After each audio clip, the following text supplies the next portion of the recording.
Kennedy versus AOC Town Hall. Full showdown. It took exactly 12 minutes for Alexandria Ocasio-Cortez to realize she was in serious trouble.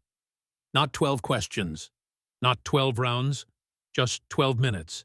She should have known something was wrong the moment she walked onto the CNN stage and saw Senator John Kennedy already seated. He was calm. In front of him sat a yellow legal pad filled edge to edge with handwritten notes. To his right, a neatly stacked pile of documents, tabbed and organized. In his left hand, a coffee cup that read in bold letters, "I love capitalism." That cup was not an accident. It was a message. CNN billed the event as a town hall on the future of the American economy. One representative from each ideological side. Alexandria Ocasio-Cortez, champion of democratic socialism. John Kennedy, defender of fiscal conservatism. The audience was perfectly split. Half young progressive activists, half older Americans who had been paying taxes since before AOC was born. Jake Tapper looked nervous. He should have been. The first question was soft. Inflation. AOC launched immediately into familiar territory. Corporate greed, price gouging, billionaires exploiting working families. The progressive side applauded enthusiastically. These were the same lines that performed well on TikTok, the same sound bites that generated millions of views and thousands of retweets. Then Kennedy leaned forward. He did not interrupt. He did not roll his eyes. He smiled. "Representative Ocasio-Cortez," he said slowly, "before we go any further, could you define inflation for us, just so we are all using the same definition?" There was a pause. AOC blinked. "Inflation is when prices go up because of corporate greed." Kennedy nodded politely. "No, ma'am," he said. "That is what you believe causes inflation. I am asking what inflation is." The room shifted. That moment was not dramatic. There was no shouting, no insults. But every economist watching knew exactly what just happened. A definition had been requested, and none was given. Kennedy reached for his documents. "You have a degree in economics from Boston University," he said. "That is impressive, so I am sure you can help educate all of us tonight." He flipped a page. "These are public records. You took Introduction to Macroeconomics, Introduction to Microeconomics, and one upper-level economics elective." He paused. "That is 3 economics courses." The audience murmured. "That is not a full economics curriculum," Kennedy continued. "In fact, according to Boston University's own requirements, an economics major requires at least 12 economics courses." Then came the line that changed the night. "And in Intro to Microeconomics, the course where you learn supply and demand, you earned a C+. There it was. Not an insult, not an opinion. A grade. I am not saying a C+ is shameful," Kennedy added. "I got one myself. But I did not then decide I was qualified to redesign the entire American economy." Kennedy leaned back. "After college," he asked, "you became an economist, correct?" Silence. "Oh, right," he said. "You became a bartender." He smiled again. "Honest work, respectable work, but not the Federal Reserve." Then he summarized calmly. 3 economics courses. A C+ in the foundational one. No professional experience in economics. He paused. "And now you are proposing to restructure the entire American economy with a plan estimated between $40 and $93 trillion. I would not let you reorganize my sock drawer with those credentials." The audience reacted. Not because the line was cruel, but because it was logical. "Let us talk about taxes," Kennedy said. He held up photos. September 2021. The Met Gala. AOC in a white designer gown. Red letters across the back. Tax the rich. Tickets cost $35,000, Kennedy continued. The dress was custom-made, estimated value between $60,000 and $80,000. He pulled out IRS documentation. Gifts over $15,000 must be reported as income, even if borrowed, even if temporary. He did the math out loud. Ticket, dress, hair, and makeup. Accessories, roughly $100,000 in taxable benefit. He looked up. I do not see that reported. Silence. That is not protest, Kennedy said. That is tax avoidance with better fashion sense. Kennedy moved to policy. Amazon HQ2, he said. You celebrated killing it. He laid out the facts slowly. Tax incentives are not checks. If Amazon does not come to New York, the state gets zero. He turned to the camera. Zero is less than something. He cited studies. $27 billion in projected tax revenue, $3 billion in incentives, net gain, $24 billion, and 25,000 jobs. Average salary, $150,000. He leaned forward. You did not stop Amazon. You just stopped your constituents from getting those jobs. The room went quiet. Kennedy held up the document. 14 pages, no cost estimate. He cited independent analyses. $40 trillion on the low end, $93 trillion on the high end. He compared it to federal revenue. The entire government collects about $4.4 trillion per year. Then logistics. 136 million buildings. Retrofitted in 10 years. He did the math. 37,000 buildings per day. Every day for 10 years. That is not ambition, he said. That is fantasy. Kennedy shifted tone. You earn $174,000 a year. Top 10% of Americans. Tesla. Luxury apartments. 2 expensive cities. You are rich, but your brand is working class. He paused. You cannot drive a $50,000 car and pretend you are riding the bus. 17 bills to help small businesses, Kennedy said. You voted for 2. He named closures. Thousands gone. Chains survived. You have never run a business, he said quietly, but you vote to make it harder for those who do. This was not a debate, Kennedy concluded. It was a demonstration. A demonstration of what happens when popularity replaces expertise. He looked at her one last time. You are not a policymaker. You are an influencer with a C+ in economics. The room erupted. The applause rolled like thunder across the split auditorium, but it did not drown the microphone. Kennedy waited, coffee cup still in hand, until the sound fell back into seats and silence. He did not smile now. He looked tired, as if the demonstration had cost him something private. AOC sat motionless. The red letters across her dress, "Tax the Rich," caught the stage lights and threw them back like a flare. She had not touched her water glass since the Met Gala segment. Her lips parted, then closed, then parted again, but no sound came. For the first time that night, the camera caught something no producer could crop. A flicker of doubt, raw and unfiltered. The moment a performer realizes the script has changed and the audience is no longer on her side. Jake Tapper cleared his throat, glancing at the teleprompter that still blinked, "Next question, green jobs." He abandoned it. Instead, he turned to Kennedy. "Senator, you've made a series of very serious charges tonight. Representative Ocasio-Cortez, would you like to respond?" She reached for the microphone, but her hand stopped mid-air when Kennedy spoke again, softer than before.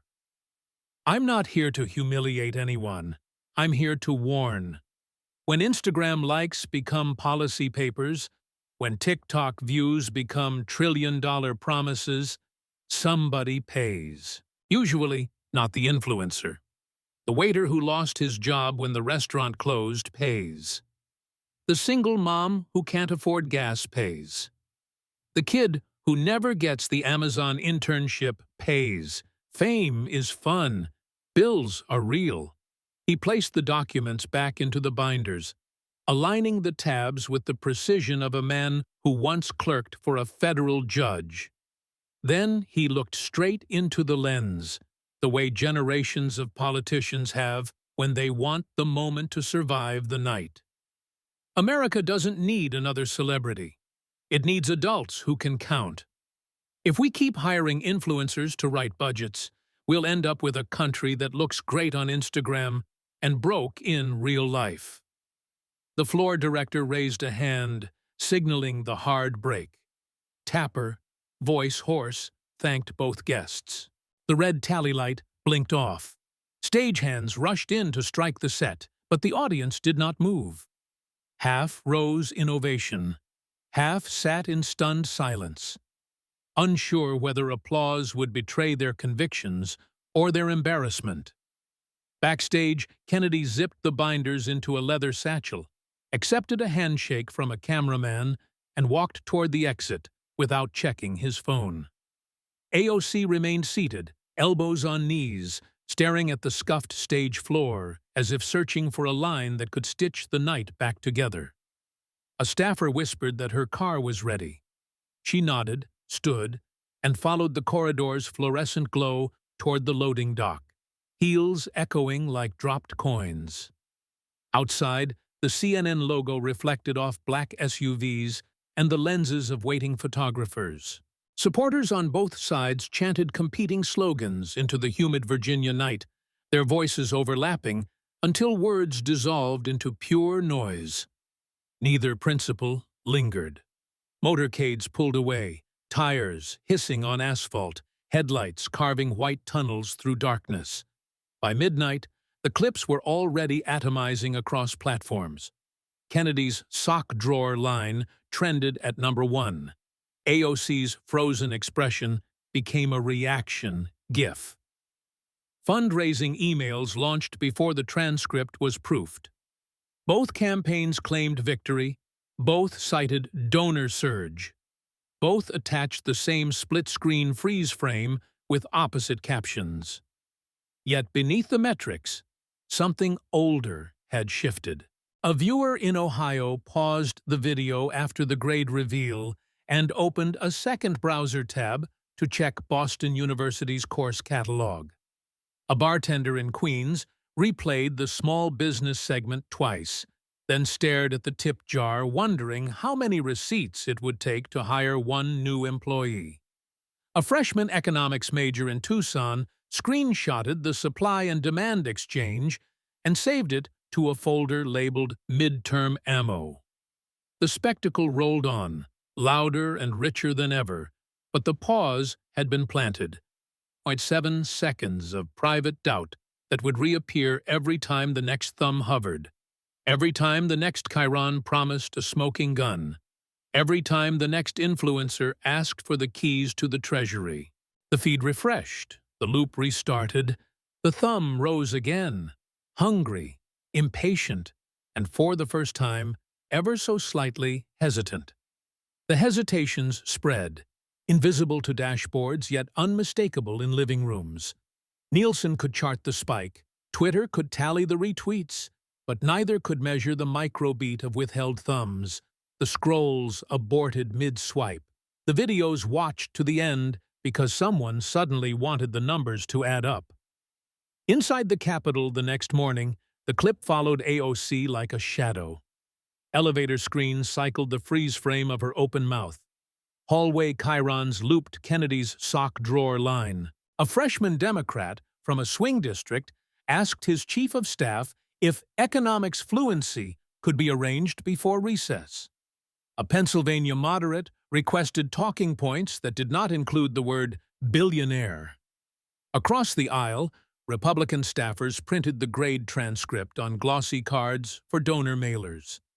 The Speaker's office quietly circulated a memo reminding members that televised town halls now required pre-clearance from Communications and Ethics. AOC herself arrived early for the caucus breakfast, something she had not done since orientation. She carried no coffee, no phone visible, only a single manila folder stuffed with printed studies, CBO scores, revenue tables, employment multipliers, papers she had once dismissed as Wall Street confetti. When a colleague offered sympathy, she waved it off. "I need better sourcing on marginal tax incidents," she said, voice low, eyes scanning the room for the senior member who had chaired Ways and Means for 30 years. She found him by the fruit tray, asked for 15 minutes, and took notes in pencil while he explained dynamic scoring and effective versus statutory rates. Later that week, she requested a briefing from the Joint Committee on Taxation. Staffers surprised to see her arrive without cameras. Kennedy, for his part, declined every morning show victory lap. He spent the recess in Louisiana, hosting town halls in parish libraries where turnout doubled after the CNN clip.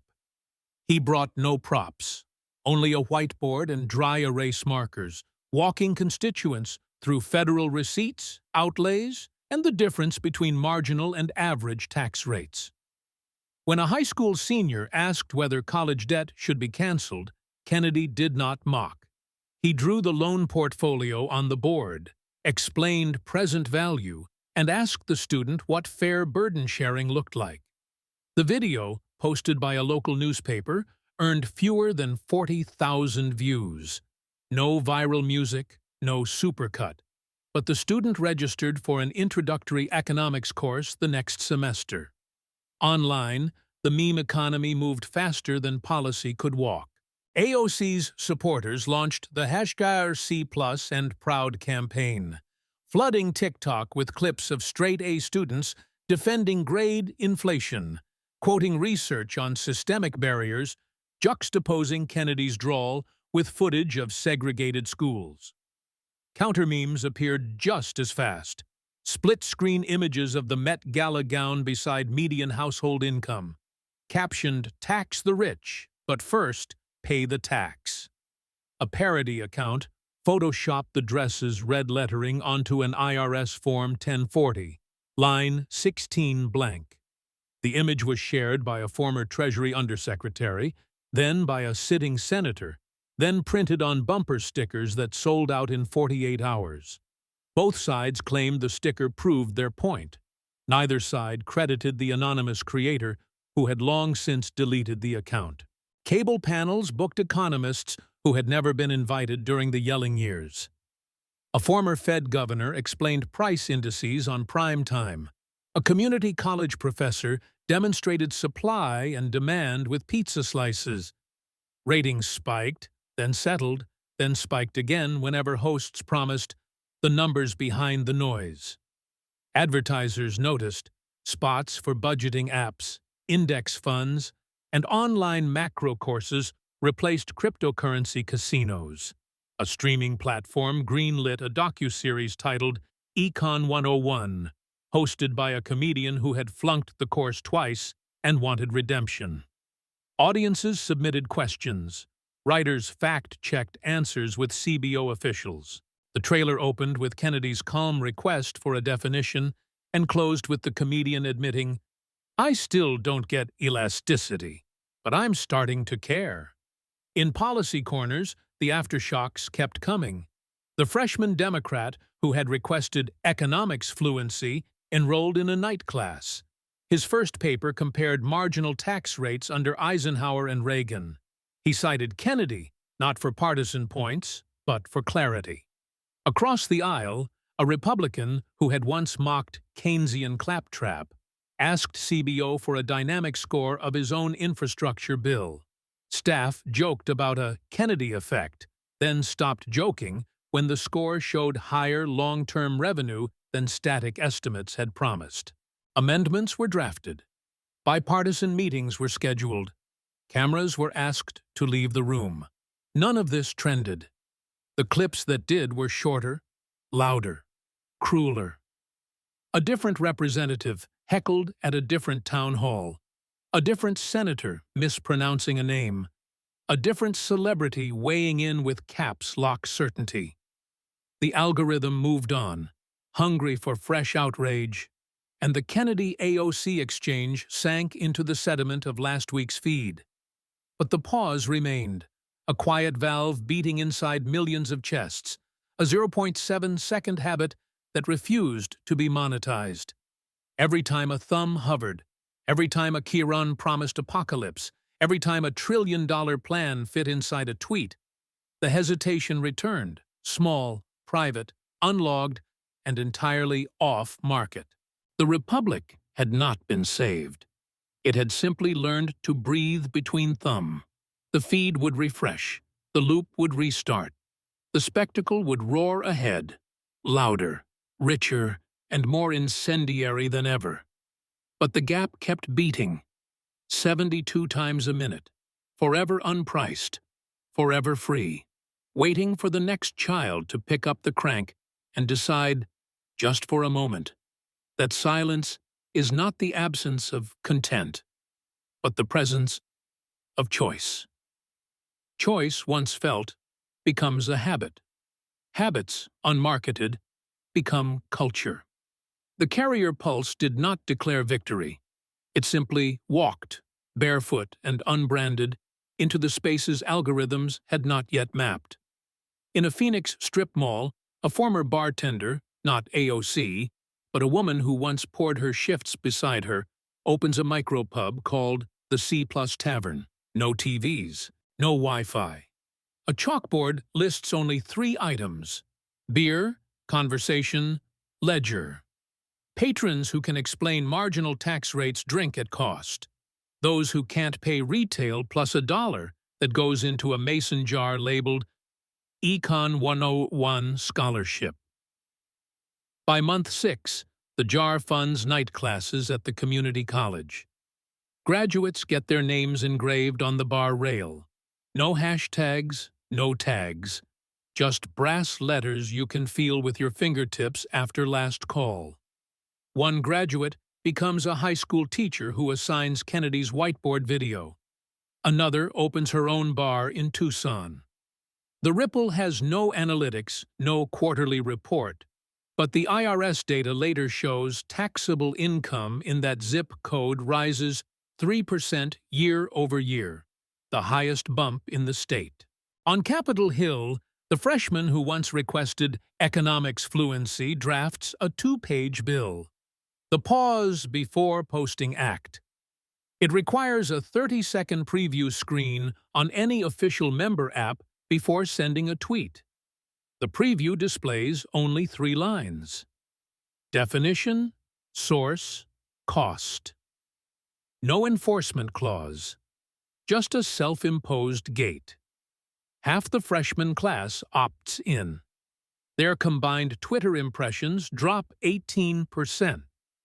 But their press release accuracy rate, tracked by an independent fact-check nonprofit, jumps 31%.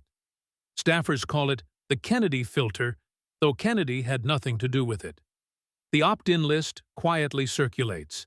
Some members remove the gate after primary challenges, others keep it for life. No headlines are written. The spectacle deems opt-in restraint too boring to clip. In Austin, an indie rock trio records an album inside an anechoic chamber. Track 4 is exactly 433s of amplifier hiss and heartbeat. They press 500 vinyl copies. The dead wax contains no run-out groove. The needle rides the silence forever. Fans report the song ends only when you lift the arm, creating a private ritual of choosing when to re-enter the feed. The band refuses streaming deals. The record sells out, funds a West Texas tour played entirely in libraries and VFW halls with no cell signal.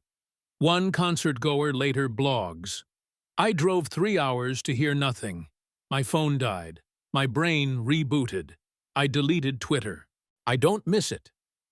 The post receives 42 comments and 0 retweets, an antiviral anomaly that puzzles data scientists who stumble across it months later. Wall Street notices the anomaly, but only dimly. A boutique analytics firm pitches latency alpha, a hedge fund strategy that buys stock in companies whose employee base shows above-median micro-delay response on corporate surveys. The thesis? Workforces that hesitate before outrage cycles commit fewer compliance violations, generate fewer PR crises, and compound free cash flow more predictably. Backtests show 180 basis points of outperformance. The fund launches with $400 million. Ticker, pause. Quarterly letters cite human attention refractory periods and off-market mindfulness as moat. No mention of Kennedy, AOC, or the carrier network. The traders only know the metric, not the myth. In a Maryland prison, an inmate serving 8 years for wire fraud teaches microeconomics to fellow prisoners using only the Kennedy whiteboard video and chalk on a cell wall. Enrollment is voluntary. Demand exceeds capacity. One student, released early, enrolls at community college, earns straight A's, becomes a teaching assistant, then a tutor, then a tax preparer for low-income families. He keeps a yellow coffee cup on his desk. Thrift store find, no slogan, filled with pencils sharpened to the nub. When clients ask why he's so careful with definitions, he tells them, "A C+ taught me more than an A ever did." The spectacle, meanwhile, grinds on. A different senator misquotes a different statistic. A different representative wears a different dress. A different platform launches a different filter. The algorithms learn to identify the 0.7-second hesitation and label it engagement friction, serving softer content to keep the thumb moving. The friction is thus harvested, repackaged, sold back as mindful scrolling mode for $4.99 a month. The carrier network does not sue. It simply walks farther, into dead zone canyons, onto ferries with broken Wi-Fi, inside mountain tunnels where GPS forgets to exist. Each walker carries the unshareable gap like marrow. Invisible to dashboards, yet unmistakable to anyone who has ever sat in a quiet room and felt the pulse slow before the next headline arrives. One autumn dawn, a Chicago commuter train loses power between stations. No cell service, no emergency lights. Only the soft orange of sunrise through windows. 1,000 passengers sit in unexpected quiet. No one films. Batteries are already low. Someone begins humming, "City of New Orleans." Under her breath, another joins, then another. The hum becomes a soft chorus that lasts, by the internal clock of those present, about 4.5 minutes. When the lights flicker back and the train lurches forward, the humming stops. No one posts about it. No headline is written. But for the rest of the ride, strangers make eye contact and nod, as if they had shared a secret without ever exchanging names. That is the carrier pulse in the wild, not a movement, not a platform, not a product. Just a collective inhale held long enough to remember that breath is optional. But breathing is not. Years compress again. The woman who once carried silence across 3 counties now teaches crank radio workshops to middle schoolers in a desert town where fiber has not yet reached. The kids build crystal sets, solder earpieces, scan static, until they find the tower's last wind-driven gap. They learn to measure frequency in heartbeats, to value absence in raindrops, to file no report. Graduation requires only one deliverable: sit alone for 4:33 without unlocking a screen. 33 without. Most pass, a few cry, none upload. The school keeps no database, only a single guest book of signatures written in pencil, names that can be erased, but never monetized. The Republic keeps scrolling, louder, richer, angrier. Yet, every time a thumb hesitates, every time a viewer lets the clip run to the end, every time a student looks up the definition before retweeting, the gap beats again. 72 times a minute, off-market, off-map, inside the bone. It will not be registered, traded, or trended. It will not save anyone. But it will keep the loop from tightening to zero, carving out just enough space for the next child to pick up the crank, feel the wind, and decide, without asking permission, to set the silence down.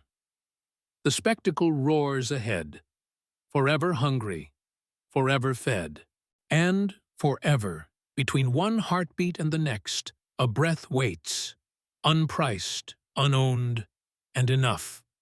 Enough is never static. It exhales, then waits for the next inhale of noise. The spectacle, deprived of that final millisecond, keeps building taller stacks. 4K outrage, haptic feedback, AI-generated Chiron that scrolls inside your contact lens. Yet the gap endures, not as resistance, but as residue. The 0.7 second that cannot be scraped, because it lives in muscle, not memory. In a Tokyo commuter train at 7:43 a.m., a salaryman's smart lens overlays a breaking news banner. Markets in free fall. Details at 11. He blinks to dismiss it.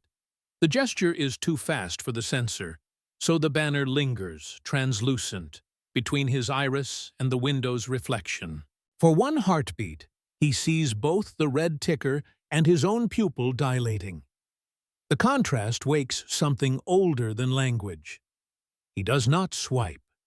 He closes his eyes for exactly 4 station stops, 273 seconds, while the train glides underground. No footage is recorded. The lens assumes sleep mode and deletes the buffer. When he opens his eyes again, the banner is gone, replaced by an ad for noise-canceling earbuds. He does not buy them. He exits at Shibuya, merges into the crowd, and forgets the headline before he reaches the escalator. But the MarketBot logs a micro-drop in click-through rate from that specific iris ID. Analysts attribute it to ad fatigue. They are not wrong. They are only incomplete. In Lagos, Amara, the doctoral student who once sent silence home in a paper plane, now teaches large-scale networks at the university. Her syllabus includes a week on null packet ethics. Students must build a functional mesh that routes data for 24 hours without ever transmitting a payload. Only headers, checksums, acknowledgements. The highest grade goes to the team whose traffic is indistinguishable from background radiation. One group rigs discarded routers to pulse GPS coordinates of the Kayenta Tower every 30.0 seconds. Another broadcasts only the word insufficient in Yoruba, repeated 2,880 times. The exercise is illegal under telecom law, so they run it inside a Faraday cage in the basement. When the dean asks for results, Amara plays him a recording of absolute hush captured inside the cage at 03:02. He listens for 17 seconds, then approves the course for permanent catalog. Graduates scatter to telecoms and NGOs. Within a year, African backbone traffic shows unexplained spikes of 0-byte flows during peak hours. Ghost packets riding undersea cables, paying transit fees to carry nothing. The carriers bill them anyway, but the accountants label the line items climate resilience surcharge, an irony no one questions. In Brussels, the EU Parliament debates the final text of the Right to Silence Act. Article 1 states, Every natural person shall possess the right to exist unobserved for a measurable but unmonetized interval each day. Enforcement is delegated to member states. No technology is banned, no fines imposed. Instead, the law requires that every device sold after 2029 display a single hardware LED labeled Silence. When the LED is on, the device is physically incapable of transmitting data. Wi-Fi, 5G, Bluetooth, all severed at the circuit. The LED cannot be controlled by software. It is a hard switch wired to the power rail. Manufacturers comply by repurposing the old caps lock indicator. Users joke that Juanina caps equals calm and private seconds. Teens discover the switch during exams. They flick it, watch the tiny orange glow, and feel something they cannot name. Sales of devices without the LED plummet. China adds the LED to export models, not for compliance, but for market access. Within 5 years, 1 billion people carry a physical off-ramp from the feed. No one measures how often it is used. The metric is, by law, uncollected. Analysts notice global mobile data growth flattened 0.3% year over year, an infinitesimal dip, yet the first ever recorded. The EU declares victory, then quietly defunds the monitoring agency. The LED stays lit, uncounted, like a nightlight for the unmonetized soul. Back in Washington, the freshman who once installed the Kennedy filter becomes chair of the House Subcommittee on Digital Conduct. He holds hearings on algorithmic silence harvesting, invites CEOs whose platforms scrape micropauses for engagement prediction. Under oath, an executive boasts that hesitation data improves ad targeting by 12%. The chair asks if the platforms pay royalties to the hesitator. The room laughs, then stops when he introduces the Hesitation Royalty Act, a bill requiring micropayments for every sensor-detected pause longer than 0.5 seconds. The rate is nominal, $0.01 per pause, but the aggregate is massive. Lobbyists descend, calling the proposal a tax on thought. The bill dies in committee, but the transcript circulates. A junior engineer at a major platform quietly codes an opt-in feature. Users can decline pause tracking in exchange for ad-free minutes. Uptake is slow. Who trusts the wolf to guard the henhouse? Yet 2.3 million enable it within 6 months. The engineer does not seek credit. He simply stops showing up for work, disappears into the Mojave with a crank radio and a solar bookmark. His last internal email reads, "Stop mining the gap. Become it." On the night the engineer vanishes, a global outage strikes the 3 largest cloud providers, simultaneous, unexplained, lasting 4 minutes and 33 seconds.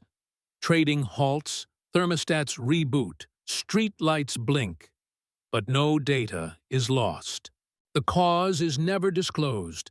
Internal logs show only a null packet of exactly 203 seconds, origin untraceable. Conspiracy theorists blame hackers, governments, sunspots. Carriers recognize the signature and say nothing. For those who have practiced the pause, the outage feels familiar, like the world's largest device just flicked its silence LED. When services resume, the feed is unchanged, yet something feels lighter, as if the planet exhaled and no one measured the volume. Years compress once more. A child in Kayenta finds the rusted crank radio, now half buried beneath sand and reed fragments. She does not power it. She simply turns the handle, feels the resistance, and listens to the wind pass through the broken coils. No signal emerges, yet she hears, inside the gears, a rhythm that matches her own pulse. She keeps the radio on her windowsill, turns it once each morning, and grows up bilingual in English and silence. At 18, she leaves for university, carries nothing but the crank and a yellow bookmark etched with the words, "Speak, and the light will find its own way home." She majors in electrical engineering, minors in linguistics, writes a senior thesis titled Transmission Protocols for the Unobserved Second. Defense Committee professors ask for practical applications. She smiles, places the crank on the table, and turns it once. The room falls quiet. No one speaks for 4 minutes and 33 seconds. When the dean finally clears his throat, he whispers, "We'll fund your graduate studies." The Republic keeps scrolling, louder, richer, angrier. Markets rise on outrage, fall on silence, rise again on re-outrage. Devices beep, LEDs blink. Ghost packets ferry nothing across oceans. Yet every heartbeat still carries the 0.7-second valve, unlisted, unliked, unwitnessed. It will not be saved, cannot be sold, refuses to trend. But it beats and beats and beats, between one thumb and the next, between one headline and the next, between one empire and the next, forever off-market, forever free. And when the feed finally refreshes into whatever comes after feeds, the gap will still be there, waiting for the next child to pick up the crank, feel the wind, and decide, without asking permission, to set the silence down. The spectacle roars ahead, forever hungry, forever fed, and forever, inside the next heartbeat, the Republic exhales, unclipped, unpriced, enough. The lights dim, the cameras switch off, and the arena empties. But the hush remains. Not the hush of defeat, nor of victory. The hush of a question that has finally been heard. Somewhere, a bartender turns the last stool upright, pockets cash, and wonders what a marginal tax rate really means. Somewhere, a student flips open a used textbook, lands on supply and demand, and, this time, reads the graph. Somewhere, a thumb hovers over a bright red share button, waits half a beat, then slides the phone back into a pocket. No banner proclaims the shift.